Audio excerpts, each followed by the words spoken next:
The airport was alive with its usual chaos, rolling suitcases, hurried footsteps, and the murmur of 1,000 conversations weaving together like static. Yet amidst the noise, something unexpected was about to happen. Something that would shake every passenger on Flight 328 and leave the world talking about it long after the plane should have taken off. If you think a story about a stolen airplane seat is simple, think again. Because this one would decide reputations, reveal character, and even change lives. She was known as Zuri Daniels, a young black billionaire whose face had graced business magazines and television shows, a woman who had built her fortune on resilience and brilliance and brilliance. Despite the headlines, she always chose simplicity when traveling. Jeans, sneakers, a hoodie, and no bodyguards at her side today. She wanted normalcy, even if only for the duration of a flight. Boarding pass in hand, she walked into the aircraft with a smile that revealed none of the exhaustion that came with carrying an empire on her back. Her seat was 2A, first class, window side. It wasn't just about comfort. It was her one private ritual. Watching the clouds pass by helped her think, calm her spirit, and reflect on where she had come from. But when she arrived at her seat, her smile froze. A white man, broad-shouldered and middle-aged, was already sitting there, scrolling through his phone like he belonged. "Excuse me, sir," Zuri said politely, showing him her boarding pass. "I believe this is my seat." The man barely glanced at her. "It's taken. Find another one." The tone was sharp, dismissive, dripping with entitlement. Passengers nearby shifted uncomfortably, but no one intervened. The flight attendant, alerted by the tension, approached with her best-trained smile. "Sir, may I see your ticket?" He waved a hand, as though the conversation was beneath him. "It doesn't matter. I'm not moving.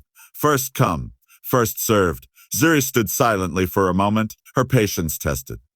She had grown used to subtle dismissals, the kind where her skin color or her youth made people underestimate her. But outright theft of her seat, paired with arrogance, stung differently. She could feel the sting of dozens of eyes watching, passengers waiting to see how she would respond. Would the billionaire everyone admired lose her composure? Her voice came steady yet strong. "This is not about first come, first served. This is about respect." She handed her boarding pass to the attendant, who confirmed it again. "I paid for this seat. I boarded early. I will not be displaced because someone refuses to follow the rules." But the man leaned back, smirking. "I don't care who you are. You can sit somewhere else." Gasps rippled. Whispers spread fast. Someone had recognized her. A few phones discreetly lifted, recording.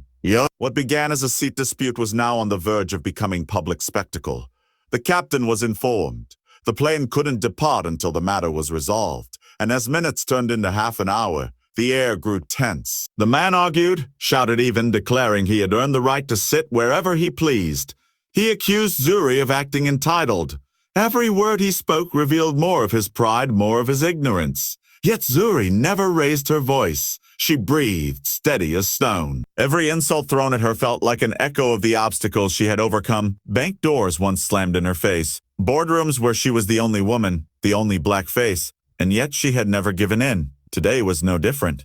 Finally, the captain made the call. Sir, either you move to your assigned seat or you will be removed from this flight. We will not depart until this matter is resolved. That was when the impossible happened. The man crossed his arms and snapped, then ground the flight, and that was exactly what happened. The flight was officially delayed, and frustration spread like wildfire among the passengers. Children cried, business travelers groaned, and every pair of eyes burned with impatience. But Zuri, seated now beside her window after the man was escorted out, didn't gloat. She just stared quietly at the clouds she had longed to see. When the plane finally began to taxi again, a strange thing unfolded. One by one, passengers leaned toward her. Some apologized for not speaking up sooner. Some thanked her for standing her ground. And a little girl in the row behind whispered, "You're my hero." The weight of the moment wasn't just about a seat anymore. It was about dignity, about courage, about never shrinking in the face of those who tried to diminish you. Zuri knew the cameras had captured everything, and by the time they landed, the world would know too. But as she closed her eyes, she realized that what mattered most was not the attention. It was the reminder that her fight, even in the small battles, wasn't for herself alone. It was for every person watching who needed proof that they too deserved to take up space. The story didn't end with the flight's landing. In fact, it had only begun. When the videos hit the internet, the world reacted in ways no one had expected. Some with anger, some with admiration, but many with the realization that sometimes the smallest acts of resistance can spark the loudest echoes, and Zuri Daniels, billionaire or not, had just proven that.